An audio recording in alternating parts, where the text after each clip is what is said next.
So once again, I welcome you all to this 69th session of Leadership Talks. As you all know that these sessions are being organized by India International Education Council and School Lalaji Solutions. India International Education Council is a not-for-profit organization which is working in the field of education. It has collaborators from 12 countries. It aims to create a better world through education. It also aims to build quality centers for elementary education, which are approachable for all kids. It also tries to find best educational practices across the globe and find ways to implement those in Indian institutions. It is also trying to create more awareness on hygiene and learning disabilities. It publishes a magazine called World Education Review and many other educational reports. It aims to begin 100 chapters in different cities by 2022. It will soon open its membership for institutions and individuals. It also imparts training for leaders, teachers, students, and parents. As I shared, that this is a 69th session. So far, we have organized 68 sessions. In these 68 sessions, we have received 6,507 registrations, 5,692 questions. We have seen participation from 5 countries: India, USA, Qatar, Saudi Arabia, Nepal. From India, we have seen participation from 19 states, 30 cities. We aim to organize two sessions, in which we would be reaching out to 100,000 educators, 20,000 institutions, and 1,000 plus eminent speakers. Like today's speakers would be joining us to share their perspective. Now, please join me in welcoming our key speakers to this very special session. Our speaker, Anuradha ma'am, introduction. She is the principal with Sardar Patel Vidyalaya, Delhi. She has been awarded the National Award for Teachers by the President of India in 2016 in the special category.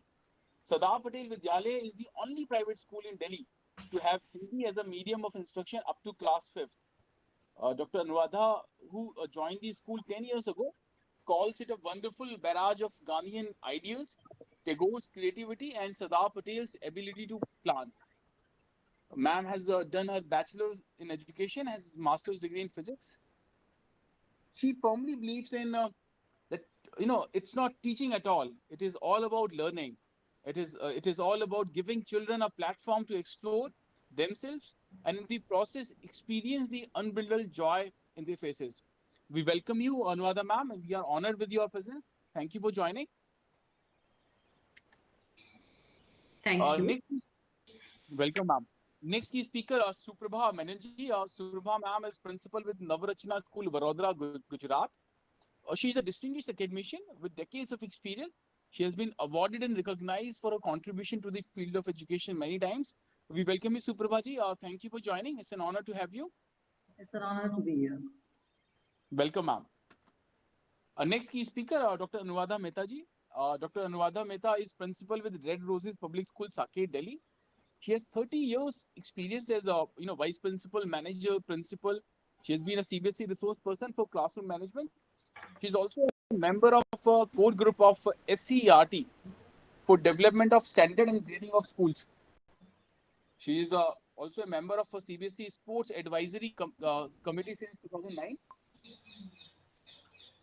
She has received multiple awards like CBSE Teacher Award, Delhi State Teacher Award, Visionary Education Leader Award by Asia Today. She was also recognized as the 50 Fabulous Innovative Leader by World Innovation Congress. She also received National Teacher Award Shiksha Ratna in 2018. She also received an appreciation certificate from Ministry of Human Resource Development for commendable academic result in board examination 2015. We welcome you, Anuradha ma'am. Thank you for joining. It's an honor to have you. Thank you. Thank you.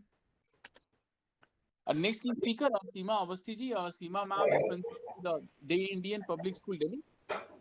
She has received Women of Substance Award in 2013. She has also received award for heading the integration of international learning in school by British Council in 2014 and 17. She also received the Best District Principal Award by Science Olympiad Foundation. Another award like Inspiring Best Teacher Award by University of Engineering and Management. She also received award in recognition of the outstanding contribution through innovations and inspiration by Lions Club International. She also received an award for outstanding contribution in the field of education by Erico Development Foundation in 2019. We welcome you, Seema ma'am. Thank you for joining. It's an honor. Thank you. Thank you, Raju. Thank you for having me here. Welcome, ma'am. Our next key speaker, Dr. Kishore Raja. He's the head of Department Electronics Communication with SRM University, Haryana. Dr. Raja received PhD degree from Anna University, Chennai, and completed ME in Communication Systems from Thai Gajaraj College of Engineering, Madurai. Dr. Raja has published more than 50 journal papers in peer-reviewed journals and has more than 23 years of experience in teaching and research. Dr. Raja has received very prestigious C.V. Raman Research Award for the contribution, in the area of wireless communication research. He published a very sought-after book called Electromagnetics Engineering 2003. Dr. Raja is a reviewer of following international journals like International Journal of Network Security, Taiwan Censor Letters, American Scientific Publishers, Valley Journal, USA. We welcome you, Dr. Raja. Thank you for joining. It's an honor to have you. Thank you, sir. Welcome, sir. Next key speaker, Mr. Jaswinder Singh. He's the founder and CEO of Wordsworth ELT. Mr. Jaswinder is the founder and CEO of Wordsworth. Wordsworth English Lab is designed for India and is highly research initiative of Business Group. It is a trusted education company with 2 decades of service in technology education and training. Its expertise in technology and multimedia and content development has been instrumental in presenting a world-class language lab solution for the academy in India. In a short span of time, Wordsworth ELT has managed considerable recognition across the country for its unique content and methodology. Over 3,000 installations in institutions across countries stand testimony of the quality in product implementation, training, and continual service provided by Act Unif and its committed network of dealers. So we welcome you, Vishnu sir. Thank you for joining.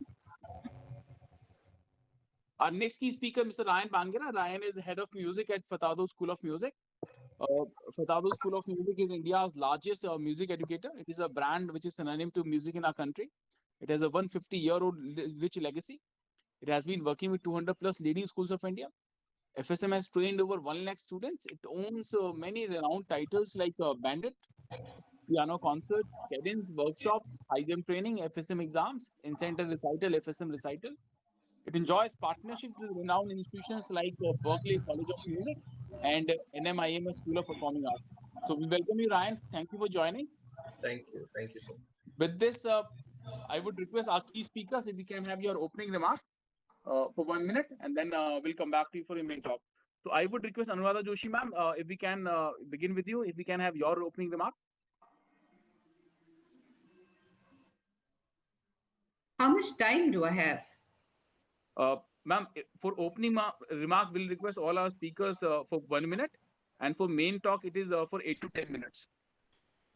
All right.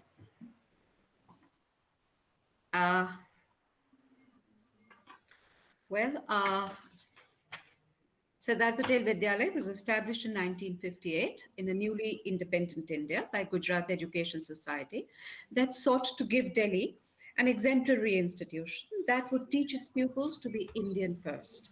We were fortunate to have legendary educators in its founder principal, Raghubhai Nayak, followed by Srimati Vibhaben Parthasarathi, who developed a very strong and definitive character for the Vidyalaya.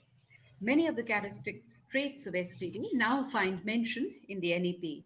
As a matter of fact, a lot of my colleagues at the Vidyalaya feel that there are elements of the new education policy which are completely modeled on Sardar Patel Vidyalayas, policies for early childhood care and education, policies for incorporating all the what was termed as co-curricular into mainstream, policies for choices, policies for autonomy of children, policies for learning many Indian languages, and of course, early language, early learning in the mother tongue. Thank you. I hope that suffices for your opening remarks, because we do believe that learning is a natural process and that the child learns from birth. Learning and studying, we believe, are very different. When you study, you may learn, but it's not compulsory. Learning can go much beyond studying and could be structured and unstructured, and you learn from all your experiences in life, even at its most basic.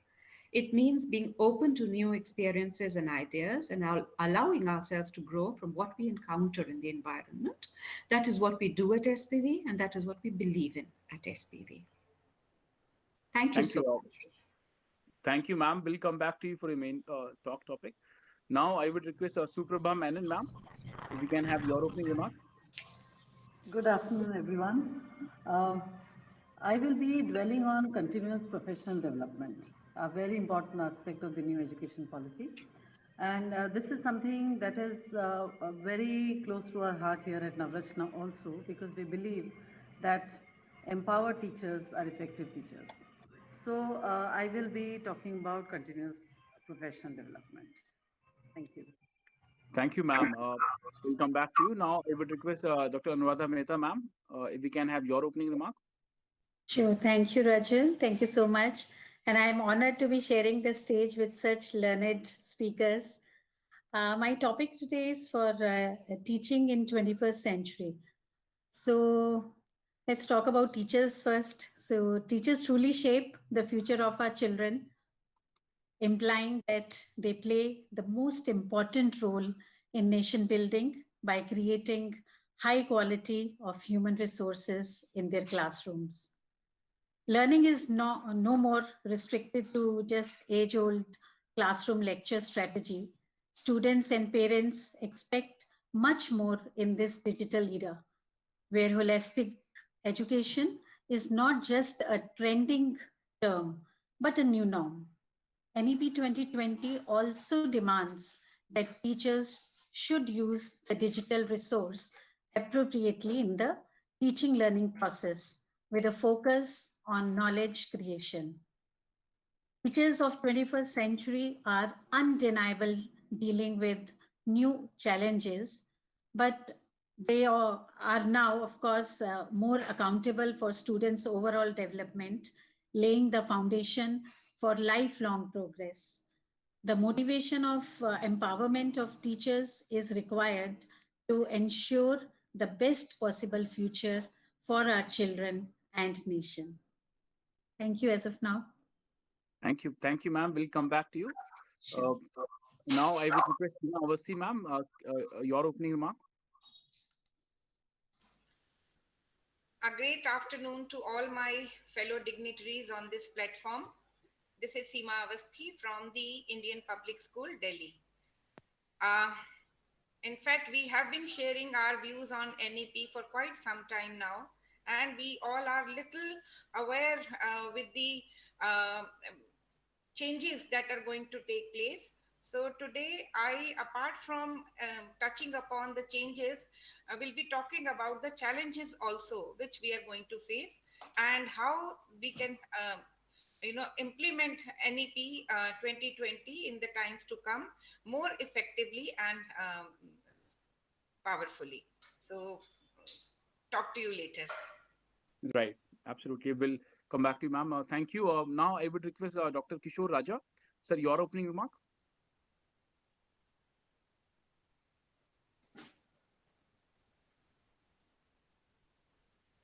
Sir, you need to unmute yourself, Dr. Raja.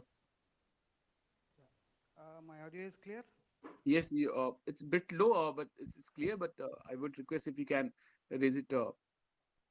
Yeah, okay. Is it clear now? Yes, sir. Okay, fine. Good morning, honorable present here. This is Dr. Kishore Raja from SRM University. So today I'm going to highlight the new educational policy, and also I'm going to give a rough idea about how it's towards the engineering platform. So very happy to speak in this forum. So once again, I will end with a small quote. The beautiful thing about the learning is no one can take it away from you. So I end up with this quote. We will see again. Thank you, Dr. Raja. Now I would request Jaswinder sir. Jaswinder ji, can your opening remark? Thank you, Rajuji, and good afternoon to all my senior educators. My name is Jaswinder and I head Wordsworth Incidentally, I belong to Gujarat, so we've got Navrachna from Baroda and also Sardar Patel School, which has roots from Gujarat. But anyway, we work across the country with more than 3,000 schools. My talk today is going to be more on the language and how the three language formula is going to work and how important, though we as a company promote English as a language, we've recently developed a language lab for Sanskrit language, which happens to be world's first properly designed language lab and already implemented in all the KVs across the country. And I'm also going to talk about how teaching in mother tongue or the local language affects positively. So that is what I'm going to take up during the next part of the session. So I look forward to interacting with you all. Thank you. Thank you, Jaswinder sir. Now I would request Mr. Ryan Bangera, your opening remark. Hello and a very good afternoon to all esteemed panelists. It's an absolute pleasure and delight to be in your midst. Thank you, Mr. Raju, for inviting me to this panel. I think the NEP is a wake-up call to this country, and it's come at a very good time. In fact, it was long due, and I think it couldn't come at a better time when we've already experienced how technology has been playing a huge role in the last 9 months in getting access to education across the board to all students, and where teachers have been experimenting. While music has a lot of role to play in this, and that's the area that I will be enlightening all of us in this panel. So looking forward. Thank you, Ryan. We'll come back to you. Now, with this, we enter into the next part of the session, which is the main talk session. We'll request our speakers, to share their ideas and perspective on their chosen area, in NEP. So I would request if we can, share your thoughts in 8 to 10 minutes so that we have sufficient time in the end for the questions. So I'll request Anuradha Joshi ma'am, if we can begin with you, your ideas, your suggestions, and how do you see this national education policy? Anuradha Joshi ma'am. Thank you. May I present, because I have a short slide presentation? Yes, you may present, ma'am. Thank you.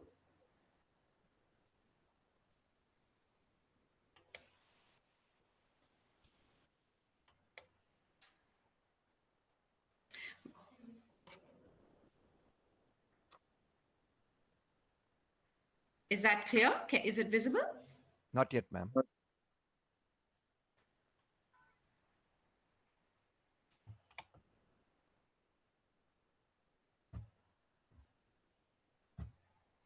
Is it visible? No, ma'am. Not yes, now it's coming, ma'am. Yeah. It's coming up. It is now it's okay, ma'am. All right. My main point is going to be language.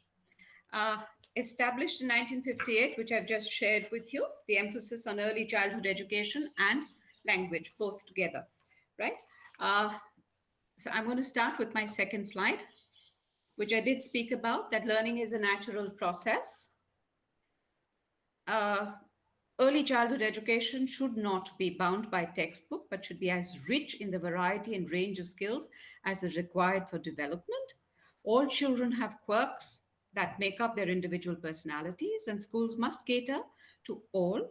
For we, a school that is located in Delhi, the metropolis, which has many languages and people from all over the country, so we chose for ourselves Hindi as a language that was common to all, irrespective of the socio-economic structure.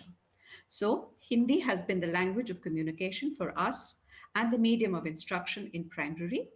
That is not to say that English is not taught. English is taught as a second language from class 1 up. However, all subjects up to class 4 are taught in Hindi, and thereafter we gradually up to class 6 add one more subject to the bouquet of English.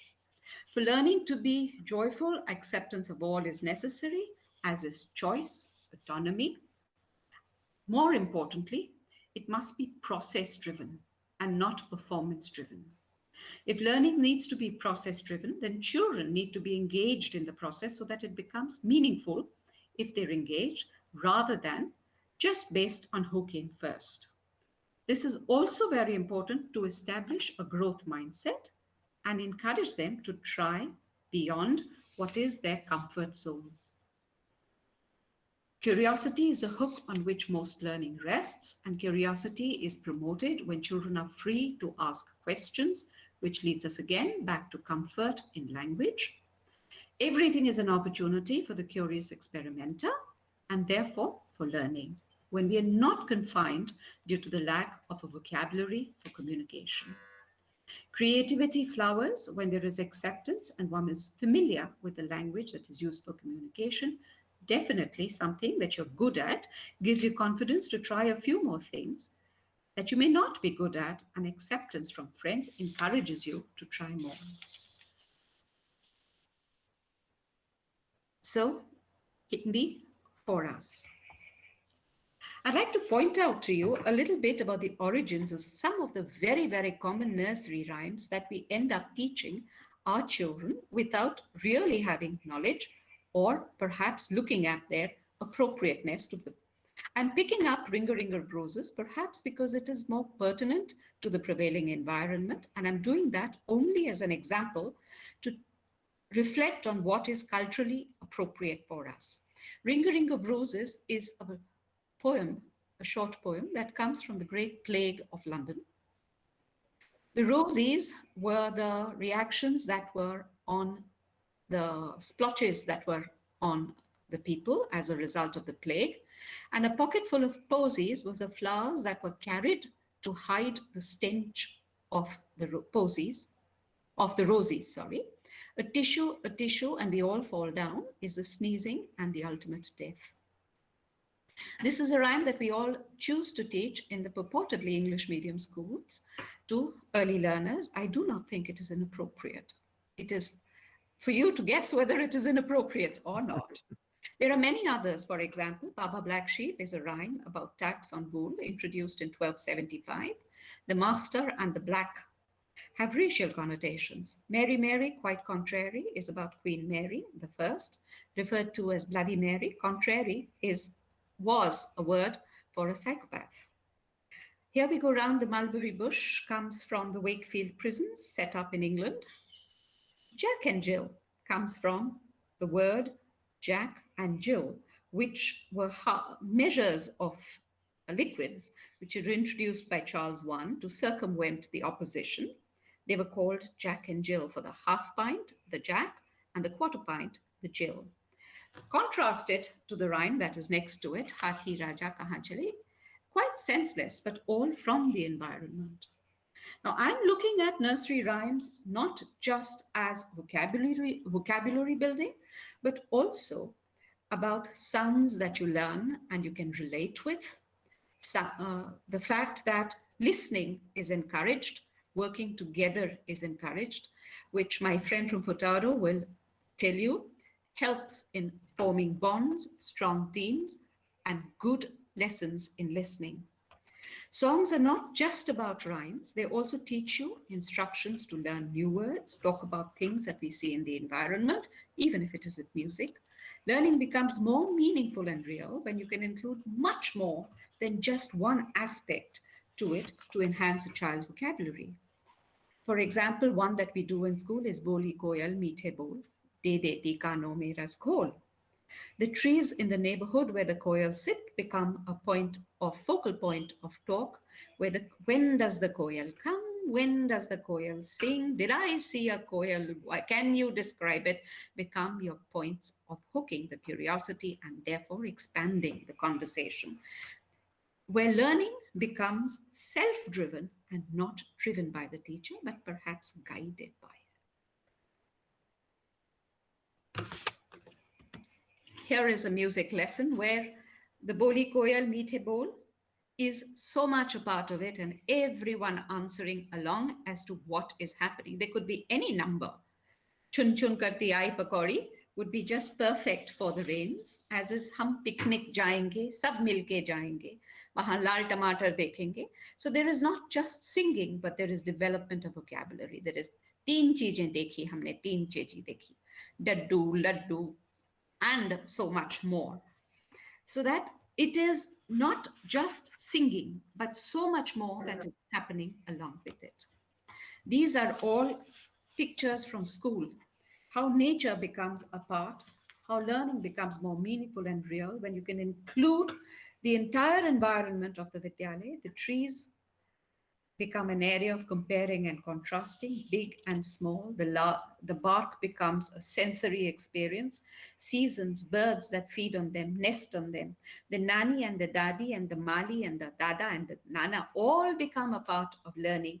And the entire canvas of learning spreads to include community and all. I'd like to point out that when you do that, the idea of dignity and the idea of helping all gets sown into the children without you having to tell them that listen because XYZ is your so and so. The bus conductor can become a wonderful person to tell you the rules, and thereafter the bus driver will have to pay for what he can do and not do. Creativity flourishes when all have the freedom of expression to share and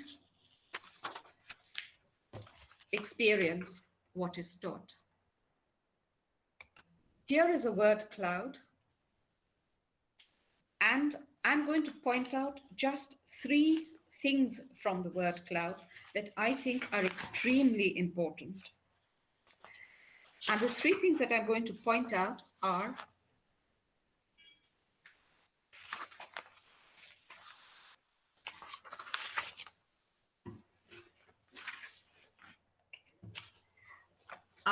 skills, are metacognition, and competency, and engagement. Engagement can happen when language of communication is best understood by the children, when language of communication is something that is familiar to the children. That happens when I do not put aside the first 3 years of learning of a particular language and immerse them in a language which is not literally their first language. And engagement is essential for joyful learning, for it to be effective. Only then is engagement,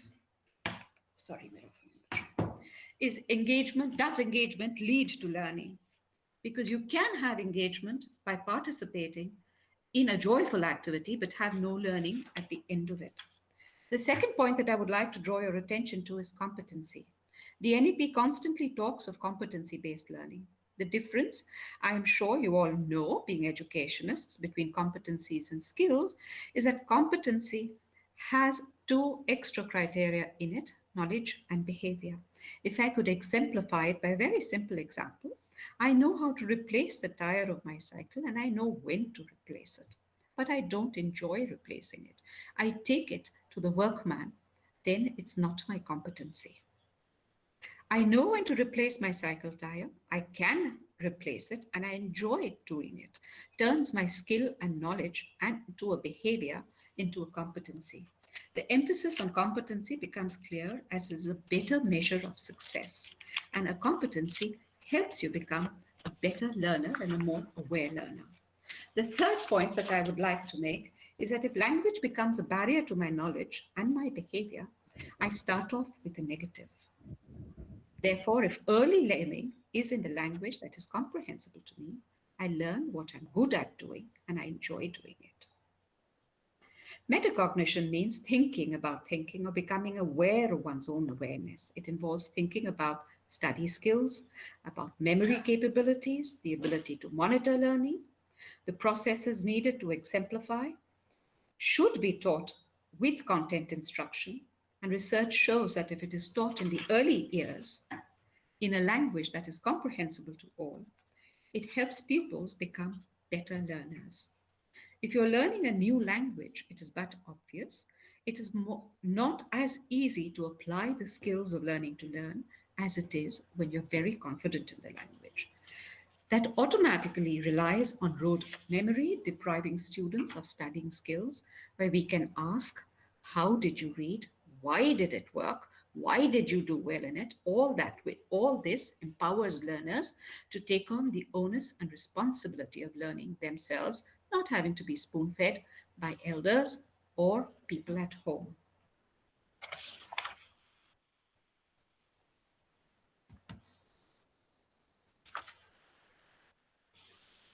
When children are brought up in an accepting environment where there is scope for making mistakes and learning from their mistakes through the processes of metacognition and empowerment, they're not ridiculed for their mistakes.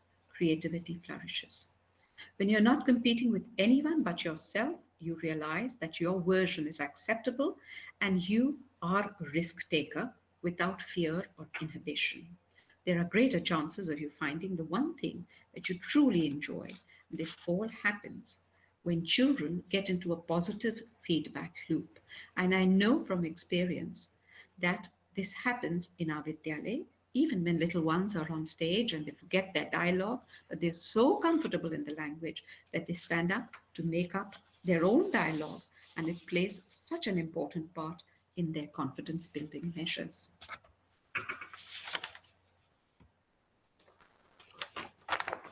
These are pictures from events in school. I'd like to draw your attention to the one that is behind what is written as expression. So while the Vidyalaya teaches in Hindi in the early years and English is added on in class 1, we also teach Sanskrit from class 5, but in class 6, the children have the freedom to pick up from a bouquet of languages, and the bouquet of languages that they can pick up from is Gujarati, Tamil, Bangla, Urdu, and that's 4. So they can pick up from any one of the 4 languages. All these languages are cultural presentations, which you can see on the bottom right-hand corner. None of them is really learnt for a grade, but like the NEP says, all these languages are picked up for enrichment activities and a better comprehension of our country. We also have a festival called Sanji, where we celebrate all these languages, and very often the children are marked out because of their confidence and their ability to build dialogues. All that is attributed by the teachers and me to what is appropriate for us, which is early language or early learning in the mother tongue. Apart from all that, it's also so culturally driven to have juicy mangoes that define summer, as does the hot summer wind, the Loo, ripe guavas and mustard fields, not defined by holly, yew and spurs. M for apple, M for maple, sorry, and S for sea doesn't make sense to people living in Delhi, but M for monkey and S for snake does. So when you build on all that, there is comprehension, and expression is so much stronger. Emotions are clearer in the local language. They're also much more culturally relevant within the community. We all know that we're not uncles and aunties, but have specific names. And I have a better idea of my strengths and weaknesses, more time in school to develop them, which leads to being music smart, body smart. I have a very strong sense of wanting to show off by telling you that where all are the children that are featured in some of these photographs, but I'm going to desist. This is not a sale point for Sardat Patel Vidyalaya, but a selling point for mother tongue as the original language. I'm going to take just one little break from that and tell you that the guys who were playing, the young fellow in the blue t-shirt, was in class 10 when he established an all India record for high jump, indoors and outdoors, for seniors and juniors while he was at the Vidyalaya for class 10. The record continues to be in his name. He's but an example of the many that have passed the portals of the Vidyalaya and gone on to do excellent work everywhere. Now, does it impact the learning of English? Here is a study which is from, it's a long-term study carried out in school, and the study entails a comparison of reading fluency across 3 years. The study has been carried out by Dr. Geeta Oberoi, the founder of ORCIDS, along with Catherine Snow from Harvard School of Education and T. Sumati and Nandini Chatterjee from the Brain Institute of Brain Studies Institute of India. They've been following the acquisition of a certain cohort, that's the middle cohort of children, across 3 years, starting in class 3 and following them up to class 5. It is a continuous study.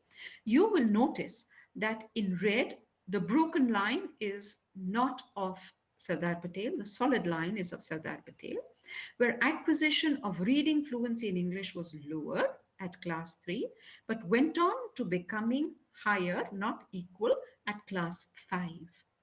The second school is an equal school. I'm sorry, I won't be naming it.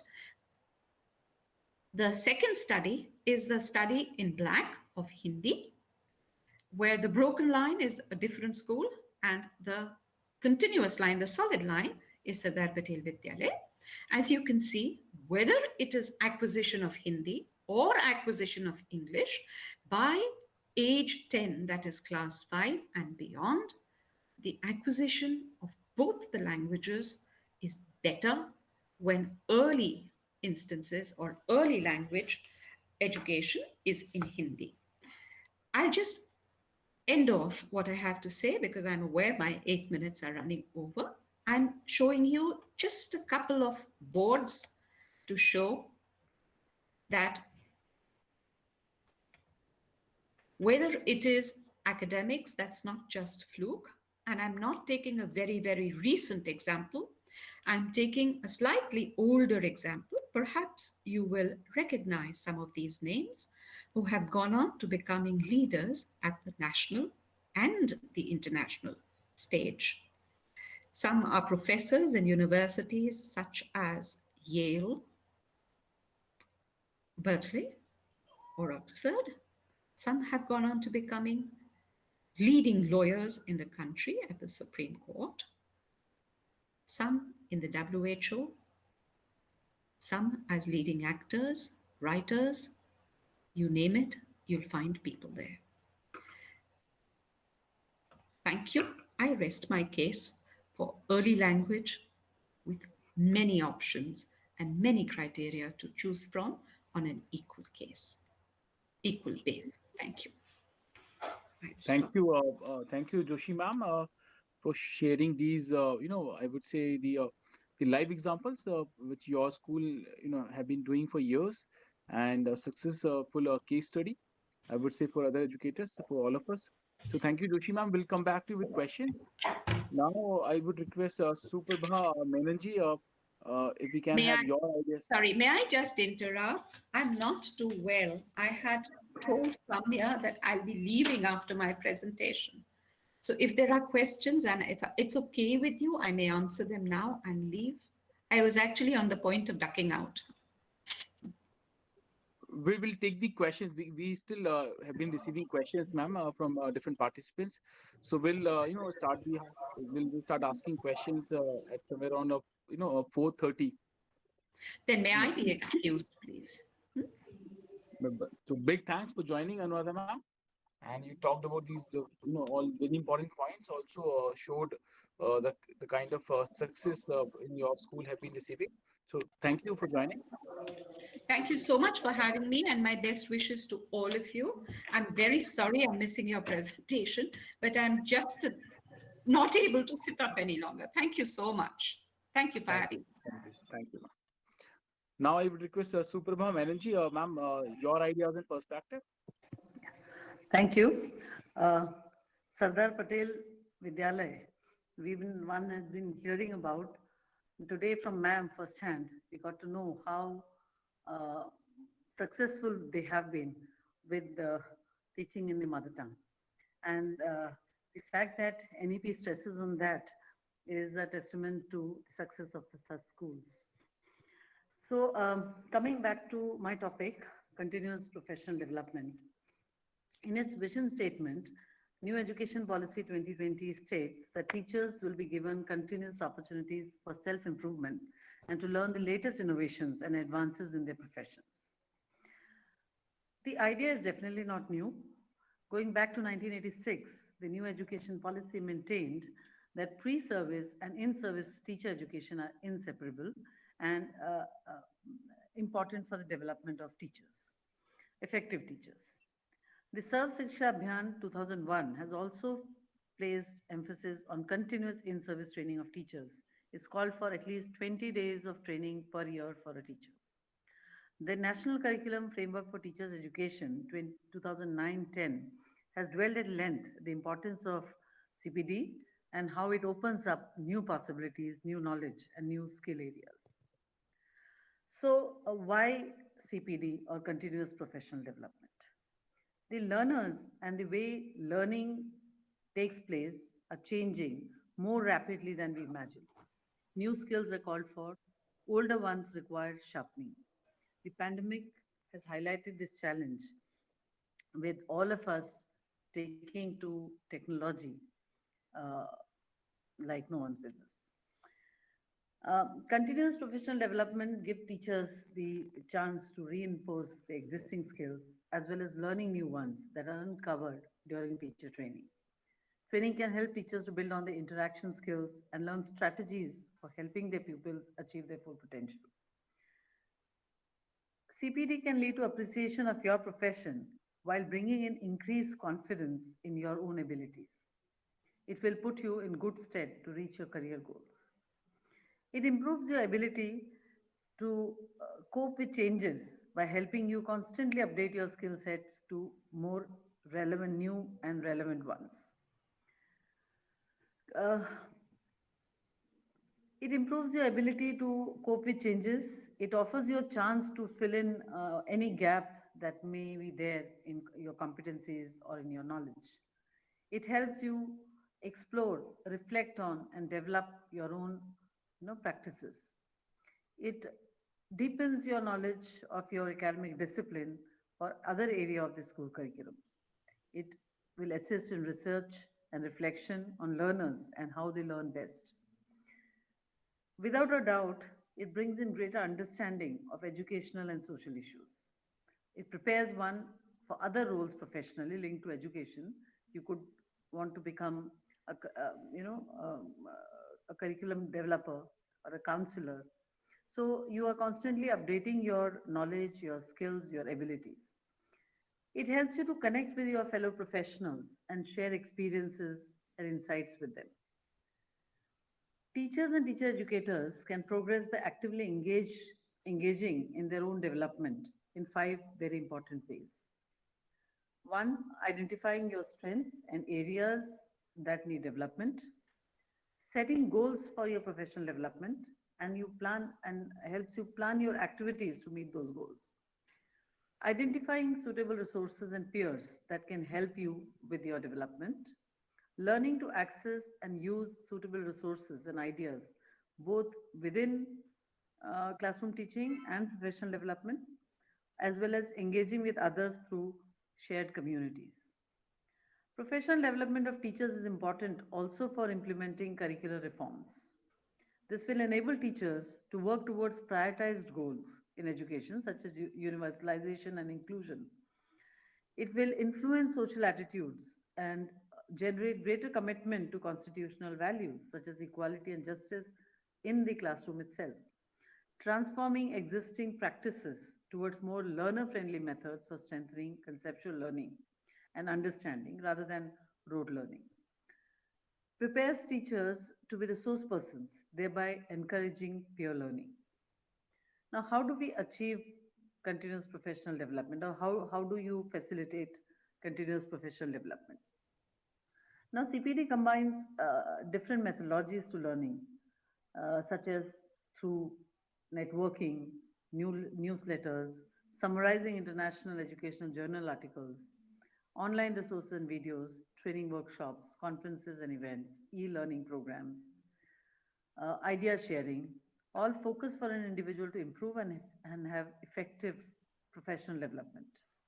There are other kinds of professional activities also where peer learning takes place and there is a continuous professional development taking place when you are associating yourself with associations like the CBSE Sahodayas and other such platforms. So you get to meet people who have tried and bettered themselves and you learn from them. So these help, right? Teachers' involvement in preparation of textbooks and training modules. That's the first-hand learning that takes place, and it helps us, learn or sharpen our academic skills. Peer learning with teachers as resource persons. Now, in its deliberation regarding CPD for teachers, NEP wishes to develop a culture of, inverted comma, culture of self-peer learning rather than a command and control type of directed learning. There will be no centralized determination of curriculum, no cascade model training, and no rigid norms. It sounds so, uh, let's say, encouraging. At the same time, it also wants to make available modular accredited courses to teachers which they can access on their own. Now, the goals are lofty, uh, but very, very necessary. There are challenges, there will be challenges. Uh, we need to be ready to take it up. So many times, the modules that are available are not suited for, or rather, they require some amount of customization. So, the schools will have to identify their needs for their teachers and their educators, and then maybe design their own modules uh, from level A to level B. So you need to decide what is your level A and where you want to go next. So those are the challenges, and the first and foremost requirement is a commitment to this idea of continuous professional development and a belief that empowered teachers are effective teachers. Thank you.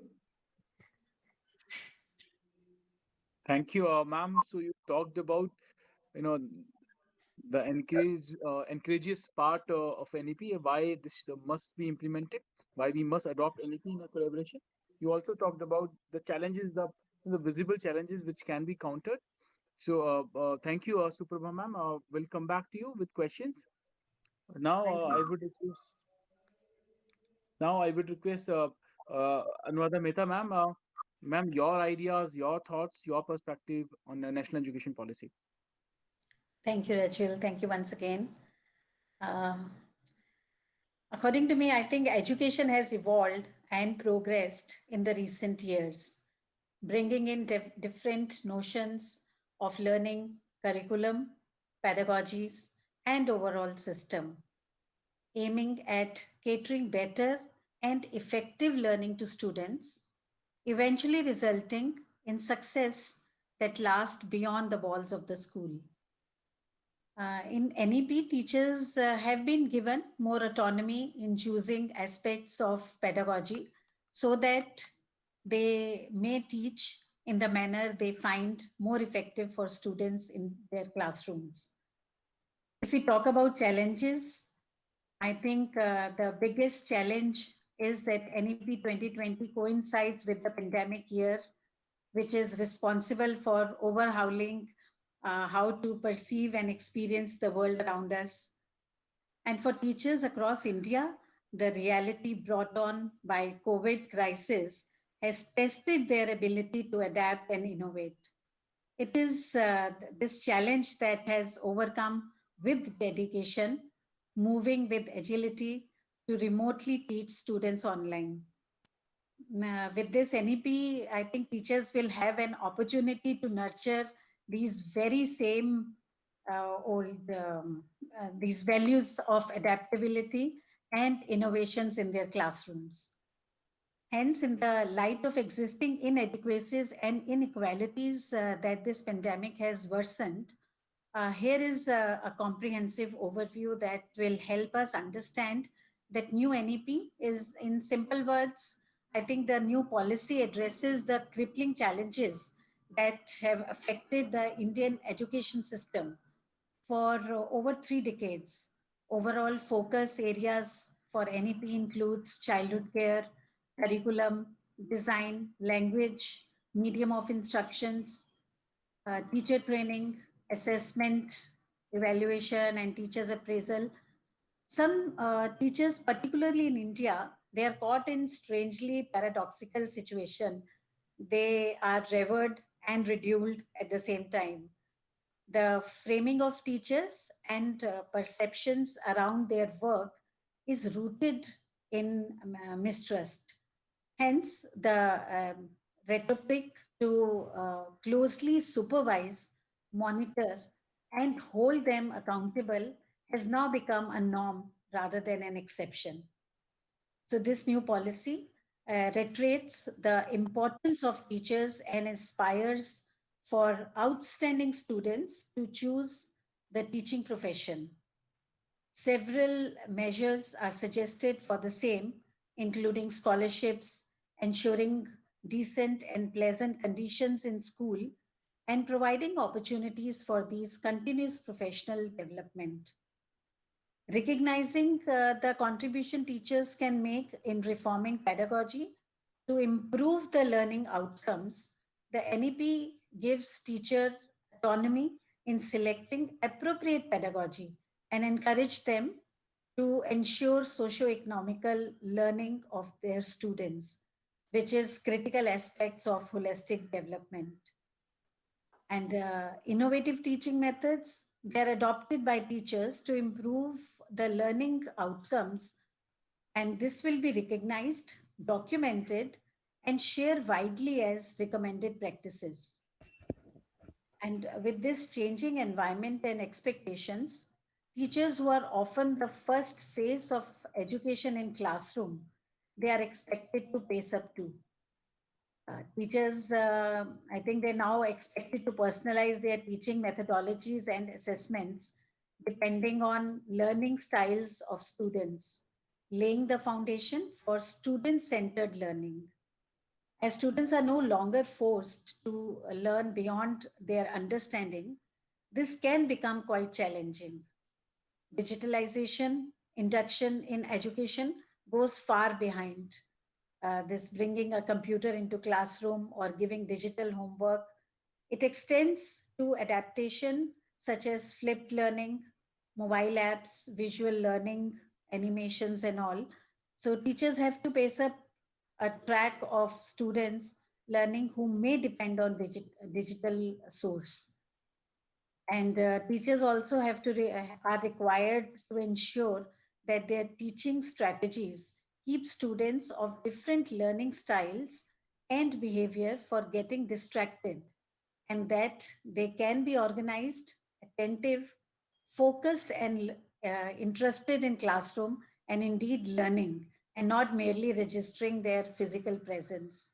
So, as the saying goes, that if a child can't learn the way we teach, maybe we should teach the way the child learns. So, students are not just passive learners, they are expected to be active participants, and indeed, they feel important and respected in the class. Modern education demands dynamic curriculum that encompasses essential skills aimed at overall development of a student that